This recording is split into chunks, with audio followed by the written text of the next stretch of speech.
अस्सलाम वालेकुम एवरीवन। आज का जो हमारा टॉपिक है वो है डुअल और प्राइमल के सारे केसेस को डिस्कस करना। तो हमारे पास टोटल 3 केसेस होते हैं। केस 1 ये सामने आपके मेंशन भी है, चैप्टर 4 हम कर रहे हैं।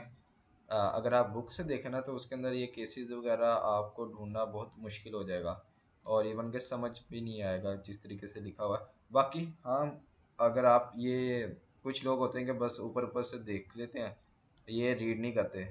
अगर आप ये प्रॉपर अच्छे तरीके से रीड करो ना तो आपको ये सारा कुछ समझ आ जाएगा। लेकिन काफ़ी हद तक लोग ऐसे ही करते हैं कि रीड नहीं करते।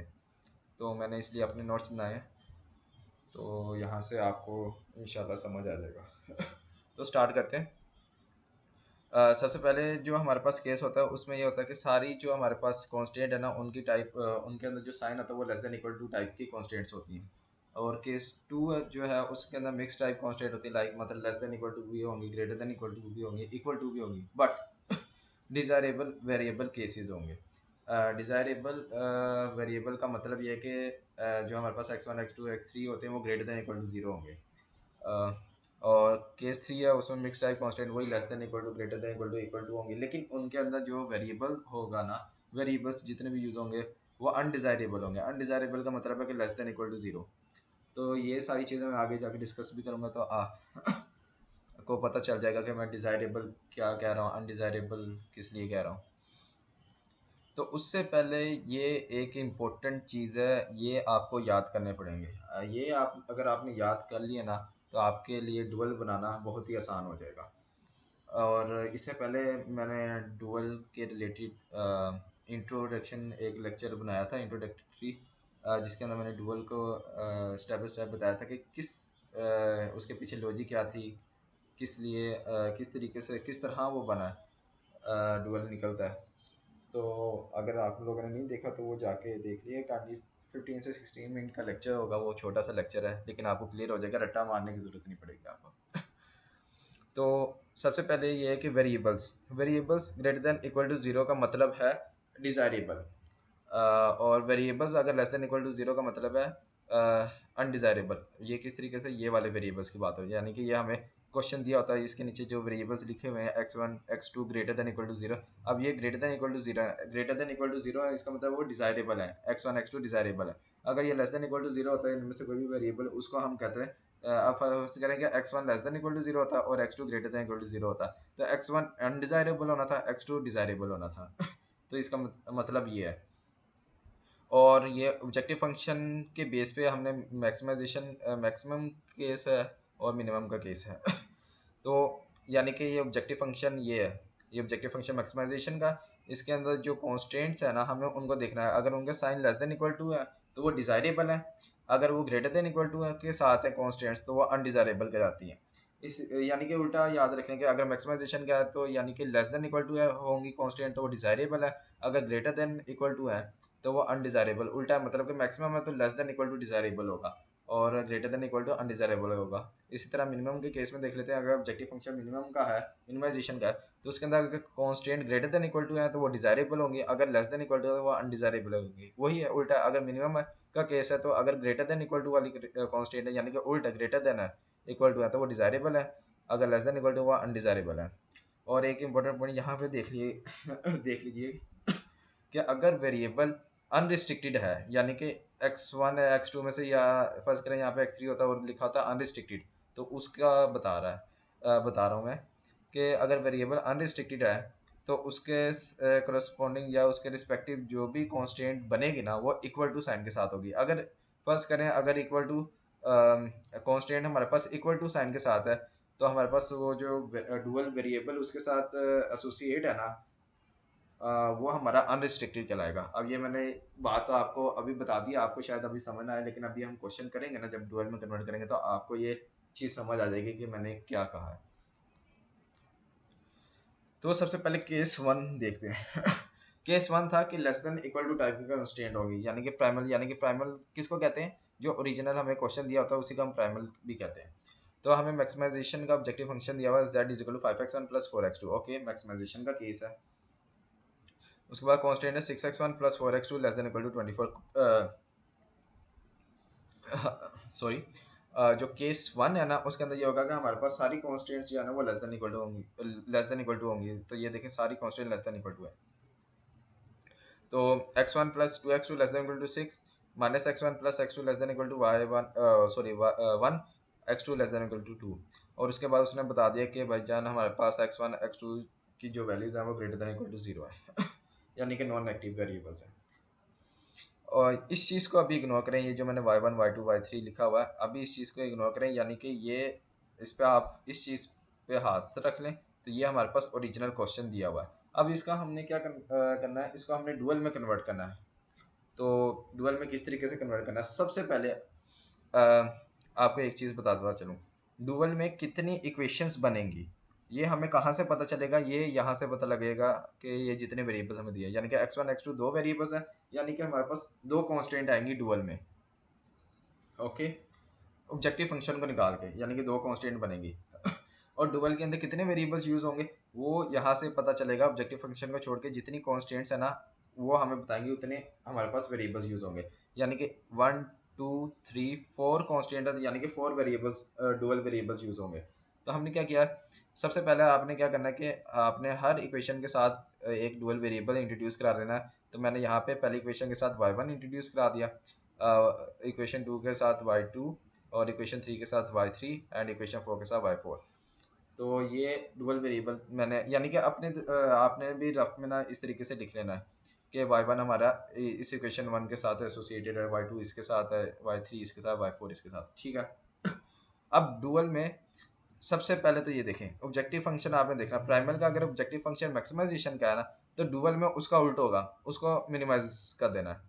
अगर यहाँ पे मिनिमाइज लिखा होता तो हमने उल्ट कर देना, यहाँ पे डुअल में मैक्सिमाइजेशन होता, मैक्सिमाइजेशन का बन जाता, ठीक है। ये तो आपको क्लियर होगा कि ऑब्जेक्टिव फंक्शन अगर मैक्सिमाइजेशन का है तो डुअल में उसको मिनिमाइजेशन में कन्वर्ट कर देना, और अगर ऑब्जेक्टिव फंक्शन प्राइमल में मिनिमाइजेशन का है तो उसको हमने डुअल में मैक्सिमाइजेशन में कन्वर्ट कर देना।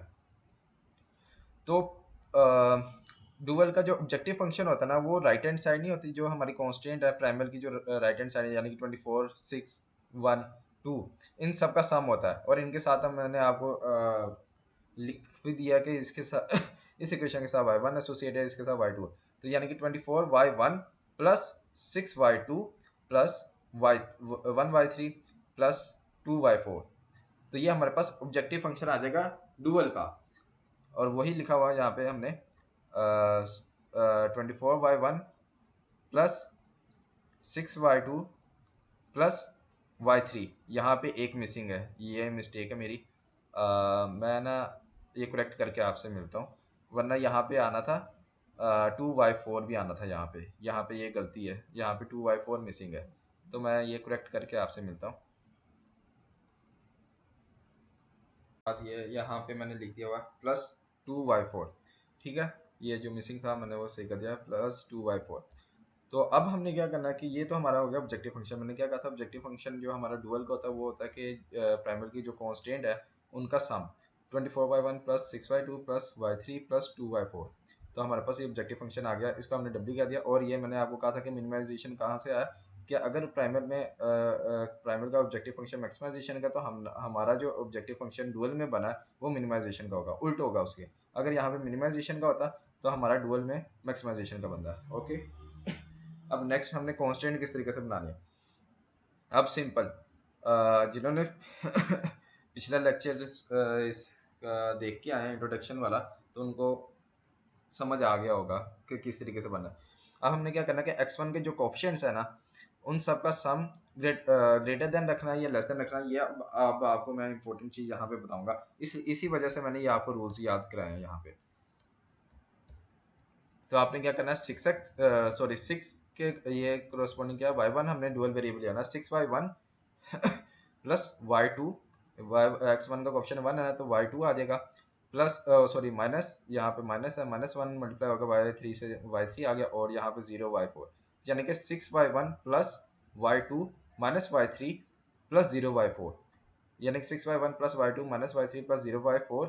अब ये इस चीज़ को, अभी साइन को भूल जाएंगे, ये साइन है, और वो किसके मतलब कि ग्रेटर देन इक्वल टू या इक्वल टू जिसके भी आना वो किसके होगा, ये हमारे ऑब्जेक्टिव फंक्शन का जो x1 का क्वेश्चन है उसके करस्पॉन्डिंग होगा, यानी कि 5 है, हमने 5 लिख दिया राइट हैंड साइड पे। अब इसका साइन किस तरीके से आया, इसका साइन देखने के लिए हमेशा हमने इन वेरिएबल्स को यूज़ करना है। यानी कि जब हम डुअल के अंदर कांस्टेंट बना रहे होंगे और उनका साइन क्या आएगा, ग्रेटर देन आएगा या ग्रेटर देन इक्वल टू आएगा, लेस देन इक्वल टू आएगा या इक्वल टू आएगा, ये हमें कहाँ से पता लगेगा, इन वेरिएबल से पता लगेगा। अब देखें हमने ये जो इक्वेशन लिखी है इसमें सारे के सारे कोएफिशिएंट्स कौन से यूज़ किए हैं, x1 के, x1 वेरिएबल के हमने कोएफिशिएंट्स को यूज़ किया। तो यानी कि ये हमारा किसके रिलेटेड हुआ, ये x1 वेरिएबल के रिलेटेड है। अब x1 को हमने देखना है, x1 हमारा यहाँ पे डिजायरेबल है या अनडिजायरेबल है या रिस्ट्रिक्टेड है ठीक है। अब यहाँ पे देखा जाए x1 greater than equal to 0, मैंने आपको क्या बताया था, x1 greater than equal to 0 यानी कि वेरिएबल्स की value greater than equal to 0 तो वो डिजायरेबल होते हैं। वही है, वेरिएबल्स की value greater than equal to 0 तो वो डिजायरेबल होते हैं।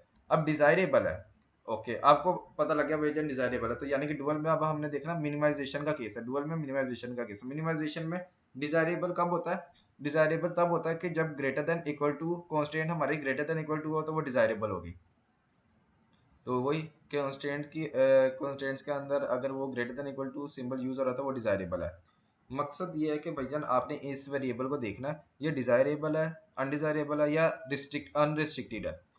अगर ये डिजायरेबल है ना वेरिएबल्स, तो हमने डुअल के अंदर जाना, उसका केस देखना मैक्सिमाइजेशन का या मिनिमाइजेशन का। तो अब इसमें मिनिमाइजेशन का, तो हमने देखना कि भाईजान फिर इक्वेशंस डिजायरेबल कब होती हैं, जब उनके अंदर ग्रेटर देन इक्वल टू का साइन हो। तो इसी वजह से हमने ग्रेटर देन इक्वल टू का साइन यहाँ पे इंट्रोड्यूस करा दिया। सिमिलरली अब हमारे पास दूसरा वेरिएबल कौन सा है, x2। हमने इसके कोएफिशिएंट्स को डुअल वेरिएबल्स के कोरस्पॉन्डिंग डुअल वेरिएबल्स के साथ मल्टीप्लाई करना है और ग्रेटर देन इक्वल टू या लेस देन इक्वल टू रखना है x2 के कोएफिशिएंट के ऑब्जेक्टिव फंक्शन। वही किया हमने 4y1 plus 2y2 plus 3y3 plus y4, वही है 4y1 plus 2y2 plus 3 y3 plus y4, क्योंकि इन दोनों के कोएफिशिएंट 1 1 थे और वो ग्रेटर देन इक्वल टू या लेस देन इक्वल टू हमने इसके कोएफिशिएंट के ऑब्जेक्टिव फंक्शन में x2 के कोएफिशिएंट के साथ रखना होता है। तो 4 आ गया यहाँ पे, ये साइन को हमने भूल जाना है। हमने वही यहाँ पे डुअल में कांस्टेंट का साइन किस तरीके से आता है वो अभी आपको मैंने बताया, तो आप खुद भी रिवाइज कर लें। क्या था, हमने इन वेरिएबल्स को देखना होता है। हमने देखना कि भैया ये वाली जो इक्वेशन है ये हमने बनाई है x2 के कोएफिशिएंट से यानी कि ये वाली इक्वेशन x2 वेरिएबल से रिलेटेड है। हमने x2 को चेक किया कि वो डिजायरेबल है, अनडिजायरेबल है या अनरिस्ट्रिक्टेड है। तो x2 की value greater than equal to 0 यानी कि डिजायरेबल है। जो रूल्स था उसमें यह था कि वेरिएबल्स की वैल्यू अगर ग्रेटर देन इक्वल टू 0 है तो वो डिजायरेबल कराता है। तो जब डिजायरेबल है तो जाहिर बात है कि अब हमने देखना कि डुअल के अंदर केस कौन सा है, मिनिमाइजेशन है या मैक्सिमाइजेशन का, क्योंकि इसके अंदर भी इसके अकॉर्डिंग यानी कि इस केस के अकॉर्डिंग यहाँ पे जो हमारे पास कॉन्स्टेंट्स बनेंगे वो भी डिजायरेबल होनी चाहिए, क्योंकि जब ये हमारे पास जो इक्वेशन है वो x2 के कोरस्पॉन्डिंग आई है और x2 हमारा डिजायरेबल है, तो यानी कि डुअल के अंदर भी ये इक्वेशन डिजायरेबल होगी। अब हमने देखा मिनिमाइजेशन का केस है, आपको याद होगा मिनिमाइजेशन का केस है तो डिजायरेबल कब होती है, जब constant greater than equal to 0। तो वही चीज़ है, constant greater than equal to 0 तो डिजायरेबल होती है, तो हमने ग्रेटर देन इक्वल टू का साइन यहाँ पे इंट्रोड्यूस करा दिया। ओके, अब आपने देखना कि अब ये बताना कि कि y1 y2 y3 y4 greater than equal to 0 है या लेस देन इक्वल टू 0 या अनरिस्ट्रिक्टेड है। इनमें से कौन सा वेरिएबल अनरिस्ट्रिक्टेड है, कौन सा ग्रेटर देन इक्वल टू 0 है, कौन सा लेस देन इक्वल टू 0। ये किस तरीके से पता चलेगा, ये आपको पता चलेगा, ये जो मैंने यहाँ पे लेबल कराया था ना कि y1 आपने लेबल करना है इक्वेशन 1 इक्वेशन 2 इक्वेशन 3 इक्वेशन 4। अब ये आपको प्राइमरी के इक्वेशंस देख के पता चलेगा कि भाईजान ये ग्रेटर देन इक्वल टू होगा या लेस देन इक्वल टू होगा या अनरिस्ट्रिक्टेड होगा। अब यहाँ पे देखें y1 को देखना, y1 हमारा इक्वेशन 1 के साथ रिलेटेड है। इक्वेशन 1 में आप देखें कि लेस देन इक्वल टू का साइन यूज हुआ है, तो आपको मैंने ऊपर केसेस याद कराए कि भजन जब मैक्सिमाइजेशन का केस है ना तो उसके अंदर अगर constant less than equal to है तो वो होती है डिजायरेबल। ओके, डिजायरेबल वही है मैक्सिमाइजेशन के केस में जाके देखें, मैक्सिमाइजेशन का केस है कांस्टेंट अगर less than equal to sign के साथ है तो वो डिजायरेबल है तो हमारा जो अब ये एज अ यहाँ पे वेरिएबल है ना, तो हमारा अब हमने देखना कि भाईजान अगर हमारे y1 के कोरस्पॉन्डिंग जो इक्वेशन है वो डिजायरेबल है तो हमारा वेरिएबल भी डिजायरेबल होगा। तो वेरिएबल डिजायरेबल कब होता है, जब वेरिएबल की value greater than equal to 0 इसी वजह से y1 greater than equal to 0 हमने रखा है। इसी तरीके से हम y2 का देखते हैं। y2 का जब हम देखा कि ये इक्वेशन इस इक्वेशन के साथ एसोसिएटेड है, मैक्सिमाइजेशन का केस है, less than equal to sign use हुआ, यानी कि डिजायरेबल है। इक्वेशन जब डिजायरेबल है तो यानी कि y2 हमारा डिजायरेबल होगा। तो वेरिएबल्स में कब डिजायरेबल होता है? जब वेरिएबल की value greater than equal to zero, तो इसलिए y2 भी greater than equal to zero. इसी सिमिलरली ये सारी लेस देन इक्वल टू वाली हैं, तो इसी वजह से हमारे सारे variables greater than equal to zero आ गए। मैंने आपको दो y1 y2 का बता भी दिया कि किस तरीके से मैंने चेक किया। ये आपने बस ये रूल्स याद रखने हैं आपने। ये वाला पेज जो है, ये स्लाइड जो है, ये वाले रूल्स अगर आपने याद रख लेना, आपका प्राइमल से डुअल में कन्वर्जन बहुत ही आसान हो जाएगी। बस ये रूल्स आपने अप्लाई करने हैं तो आपका डुअल निकलाना है। और मैंने आपको लास्ट लेक्चर में बताया भी था कि अगर हम डुअल के ऊपर दोबारा डुअल अप्लाई करें ना, तो हमारे पास ये इक्वेशंस आ जाती हैं। यानी कि जिस तरीके से मैं अब यहाँ पे अप्लाई करके रूल्स ये बनाया डुअल, अगर इसी डुअल पे दोबारा ये डुअल वाले रूल्स अप्लाई करूँ तो मेरे पास ये चीज़ आ जाएगी वापस। यानी कि डुअल का अगर हम डुअल लें तो वो प्राइमल के बराबर होता है। तो ये था हमारे पास केस 1। आपको उम्मीद है कि ये समझ आ गया होगा। अब अगर आपको ये केस समझ आ गया, यानी कि ये चीज़ समझ आ गई, जो रूल्स मैंने बताए हैं इनको यूज़ करते हुए मैक्सिमाइजेशन का केस किस तरीके का, मिनिमाइजेशन का केस, वेरिएबल्स किस तरीके से यूज़ करने हैं, मतलब कि ये कॉन्स्टेंट में साइन किस तरीके से आ रहा है, किस चीज़ को हमने देखना है। यानी कि डुअल के अंदर हमने कॉन्स्टेंट्स के जो साइन है वो हमने इन प्राइमल के वेरिएबल्स को देख के अंदाज़ा लगाना कि अगर ये डिज़ायरेबल है, अनडिज़ायरेबल है, अनरिस्ट्रिक्टेड है, तो हमने उस हिसाब से ये बनानी है। और इस तरीके से ये अगर ये आपको समझ आ गई तो केस 2 केस 3 में कोई मसला नहीं है, उसके अंदर मिक्स आ जाएंगे, बाकी कोई मसला नहीं है। अब केस 2 हम देखते हैं।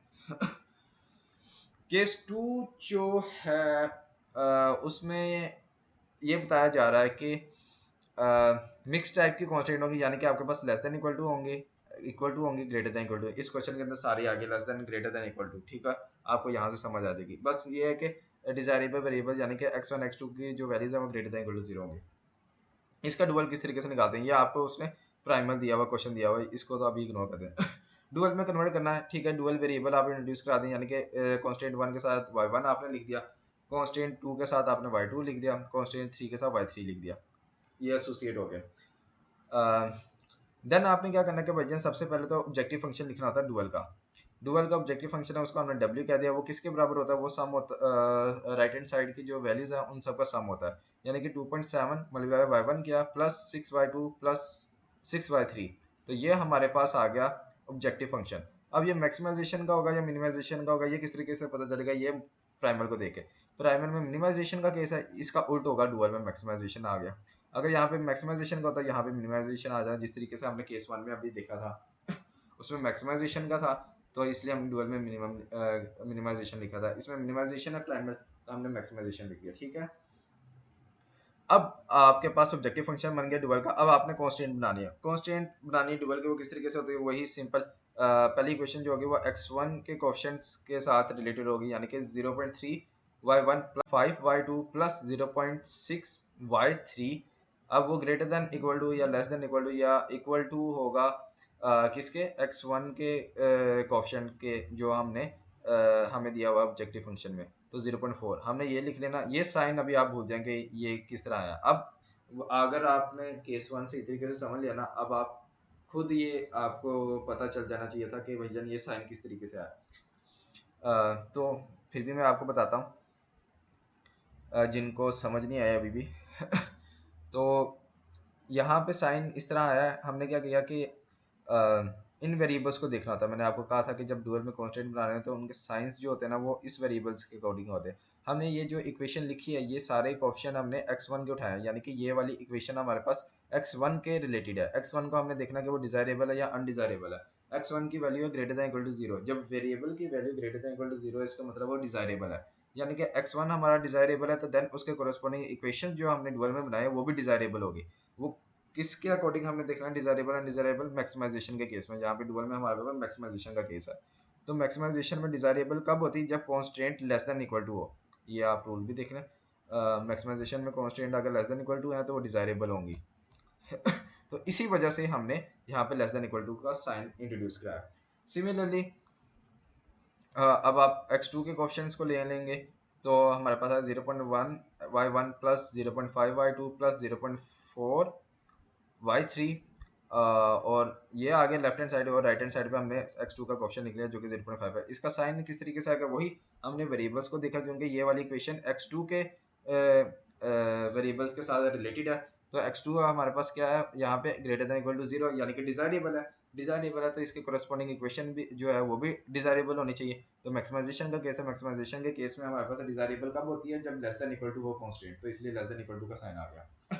अब बारी आती है इन तीन वेरिएबल्स यानी कि जो हमने इंट्रोड्यूस कराए थे डुअल वेरिएबल में y1 y2 y3 की, कि उनका बताना कि वो नेगेटिव है या पॉजिटिव है या अनरिस्ट्रिक्टेड है, वो किस तरीके से पता चलेगा। उसके लिए मैंने आपको कहा था कि आपने देखना है कि अब आपने प्राइमल के इक्वेशंस को देखना है। तो भैया y1 किसके रिलेटेड आपने लिखा था, इक्वेशन 1 के रिलेटेड आपने यहाँ पे लेबल किया था। तो आपने ये इक्वेशन को देखना कि भैया ये डिजायरेबल है, अनडिजायरेबल है या रिस्ट्रिक्टेड है, अनरिस्ट्रिक्टेड है, सॉरी।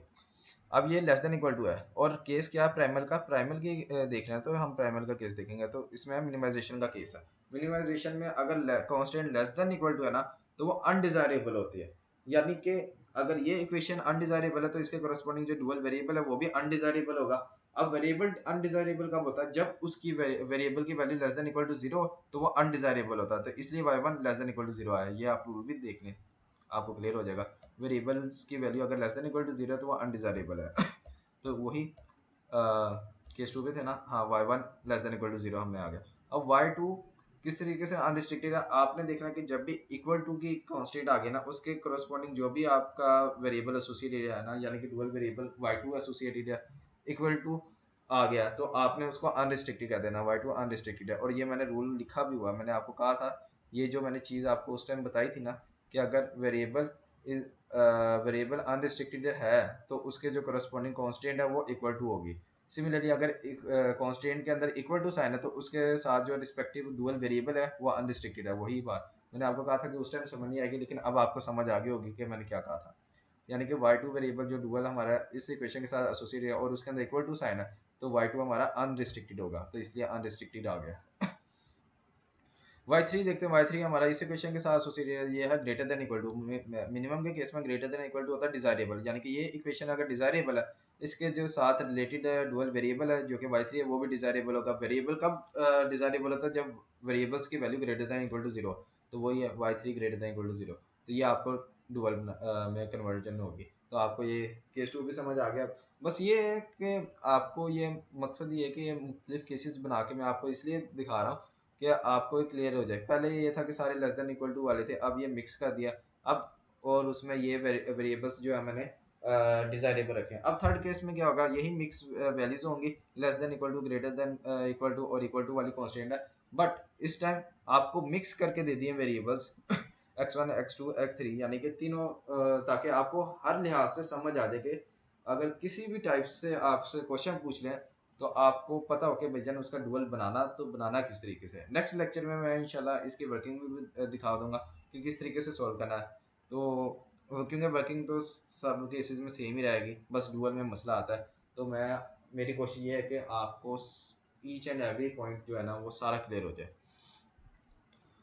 तो तो केस थ्री डिस्कस करते हैं, जिसमें हम मिक्स टाइप कॉन्स्टेंट्स पढ़ेंगे अनडिजायरेबल वेरिएबल्स के साथ।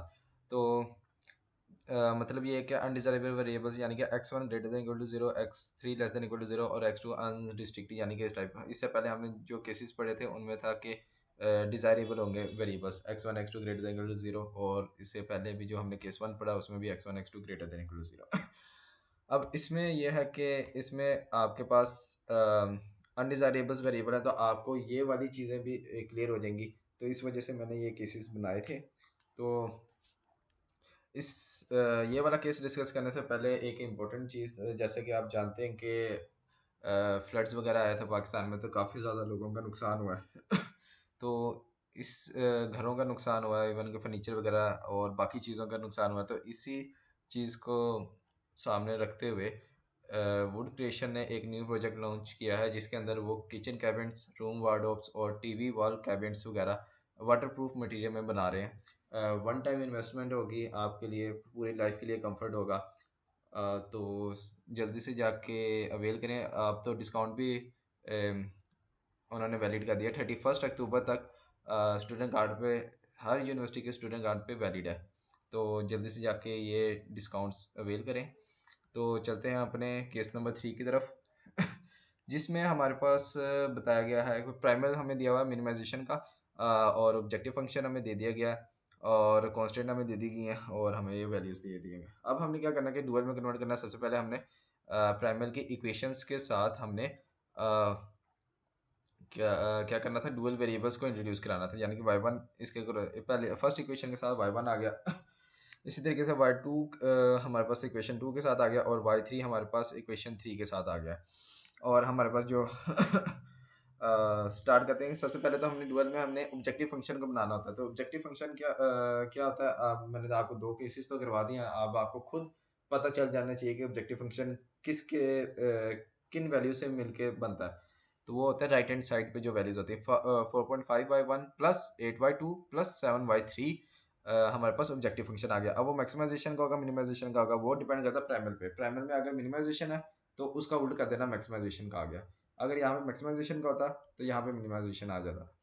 तो यहाँ पे मिनिमाइजेशन का था तो इसलिए हमने मैक्सिमाइजेशन लिख दिया अब हमने क्या करना है, अब हमने करना है बेजन कॉन्स्टेंट्स बनानी है डुअल की। वो किस तरीके से बनाते हैं, सिंपल है। x1 है, x1 के कोएफिशिएंट्स सारे जितने भी हैं उनके कोरस्पॉन्डिंग जो हमने डुअल वेरिएबल्स इंट्रोड्यूस कराए हैं उनको साथ मल्टीप्लाई करके ऐड करके हमने ऑब्जेक्टिव फंक्शन के x1 कोएफिशिएंट के साथ कंपेयर करना होता है, like less than equal to greater than equal to.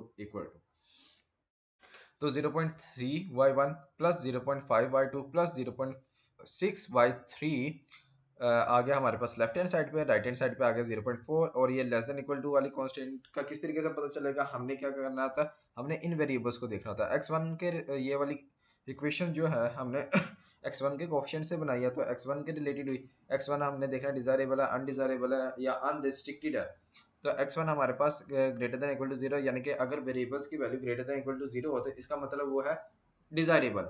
यानी कि ये अगर हमारे पास ये वेरिएबल डिजायरेबल है तो इसके कोरस्पॉन्डिंग जो इक्वेशन है वो भी डिजायरेबल होगी।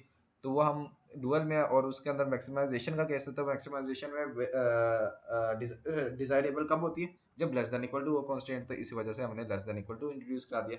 ये सारे मैंने रूल्स आपको बार बार इसलिए दिखा रहा हूँ कि यहीं से यही रूल्स हर जगह अप्लाई होते हैं, इसलिए इस चीज़ को आप अच्छी तरीके से याद कर लोगे ना तो आपके लिए आसानी हो जाएगी। आप चाहे यहाँ से स्क्रीनशॉट ले सकते हैं, मैंने इसलिए मिनिमाइज कर दिया। सॉरी, तो यहाँ से आपको समझ आ जाएगी, आप इसका स्क्रीनशॉट ले लें। और तो यहाँ पे चलते हैं, केस नंबर 3 डिस्कस कर रहे थे। तो केस नंबर 3 में हमने पहली इक्वेशन बना ली थी। देन सेकंड इक्वेशन हमारे पास किसके कोरस्पॉन्डिंग होगी, इस सेकंड वेरिएबल के जो कि x2 है। तो x2 के ऑप्शन आगे 0.1y1 plus 0.5y2 plus 0.4y3 हमने लेफ्ट हैंड साइड पे लिख दिया, राइट हैंड साइड पे हमने 0.5 लिख दिया। अब ये सिंबल किस तरीके से आया ये हमने देखना है कि भाईजान x2 है, ये जो इक्वेशन है ये किसके किस वेरिएबल के साथ एसोसिएटेड थी, ये x2 के साथ एसोसिएटेड थी। x2 जो है हमारे पास अनरिस्ट्रिक्टेड है। मैंने कहा था कि जब वेरिएबल अनरिस्ट्रिक्टेड हो तो उसके जो करस्पॉन्डिंग उसके साथ जो रिलेटेड इक्वेशन बनेगी उसके अंदर इक्वल टू का साइन आएगा। तो इसी वजह से हमने इक्वल टू का साइन लिख दिया, डाल दिया। और अब हम थर्ड इक्वेशन किस तरीके से बनेगी, यानी कि x3 वाले कोएफिशिएंट्स को देखेंगे 0.8y1 plus 0.7y2 plus 0.2y3। Left hand side पे आ गया, राइट हैंड साइड पे आ गया हमारे पास 0.8। ये सिंबल किस तरीके से आया, ग्रेटर देन इक्वल टू का, ये इस तरीके से आया। हमने x3 को देखना है, x3 less than equal to 0 है, यानी कि अगर वेरिएबल की value less than equal to 0 है तो वो अनडिजायरेबल होता है। अगर वेरिएबल अनडिजायरेबल है तो इसके साथ रिलेटेड जो सॉरी इसके साथ जो रिलेटेड हमारी इक्वेशन बनेगी वो भी अनडिजायरेबल होनी चाहिए। तो यानी कि मैक्सिमाइजेशन का केस है, मैक्सिमाइजेशन में अगर constant greater than equal to हो तो वो अनडिजायरेबल होती है। इस वजह से हमने अनडिजायरेबल सिंबल इंट्रोड्यूस करा दिया इस इक्वेशन में। देन हमने देखना है कि वजन y1 y2 y3 कि मतलब कि ग्रेटर देन इक्वल टू 0 होंगे, लेस देन इक्वल टू 0 होंगे या अनरिस्ट्रिक्टेड होंगे। वो किस तरीके से पता चलता है, मैंने आपको कहा था कि ये जो हमने y1 y2 y3 हमने लेबल किया है हर इक्वेशंस के साथ, यानी कि इक्वेशन 1 के साथ y1, इक्वेशन 2 के साथ y2, इक्वेशन 3 के साथ y3। तो ये हमें प्राइमल की इक्वेशंस हमें बताएंगे कि बच्चन इनकी वैल्यूज ये नॉन नेगेटिव होंगे, नेगेटिव होंगे, या फिर अनरिस्ट्रिक्टेड होंगे। तो वाई वन हमारा इस इक्वेशन के साथ रिलेटेड है। तो हमने देखना है कि भैया ये लेस देन इक्वल टू है, और प्राइमल में मिनिमाइजेशन रखेंगे। प्राइमल की इक्वेशन देखना है तो प्राइमल का ही केस लेंगे, यानी कि मिनिमाइजेशन का केस है अगर लेस देन इक्वल टू हो तो ये अनडिजायरेबल होती है। तो यानी कि ये इक्वेशन अनडिजायरेबल है, तो इसके रिलेटेड जो एसोसिएटेड वेरिएबल है, डुअल वेरिएबल, वो भी हमारा अनडिजायरेबल होगा। तो अनडिजायरेबल हमने वेरिएबल्स के केसेस में कब होता है, जब वेरिएबल की value less than equal to zero, तो वो अनडिजायरेबल होता है। ये वही है Y one less than equal to zero. Y two का देखते हैं। वाई टू इस इक्वेशन के साथ है, वो इक्वल टू है। इक्वल टू का मैंने आपको बताया था कि अगर कांस्टेंट के अंदर इक्वल टू हो तो उसके साथ एसोसिएटेड डुअल वेरिएबल जो होता है वो हमारा अनरिस्ट्रिक्टेड होता है, तो वो वाई टू अनरिस्ट्रिक्टेड आ गया। वाई थ्री का देख लेते हैं। वाई थ्री में हमने कहा कि भैया ग्रेटर देन इक्वल टू है कांस्टेंट, और मिनिमाइजेशन का केस है। मिनिमाइजेशन के अंदर ग्रेटर देन इक्वल टू हमारे पास डिजायरेबल होता है। अगर ये इक्वेशन डिजायरेबल है तो इसके साथ रिलेटेड जो वाई थ्री है डुअल वेरिएबल, वो भी हमारा डिजायरेबल होगा। तो वेरिएबल डिजायरेबल तब होता है कि जब वेरिएबल की value greater than equal to zero, तो वाई थ्री की value greater than equal to zero आ जाएगी। तो ये थे भाईजान हमारे तीन केसेस। अब नेक्स्ट लेक्चर में इंशाल्लाह ये एग्जांपल 4.2.1 डिस्कस करूंगा, जिसमें सारी वर्किंग भी आपको करके दिखाऊंगा। तो अब आपसे नेक्स्ट लेक्चर में मुलाकात होगी। तब तक के लिए अल्लाह हाफिज़। उम्मीद है कि ये समझ आया होगा सारा। Bye bye.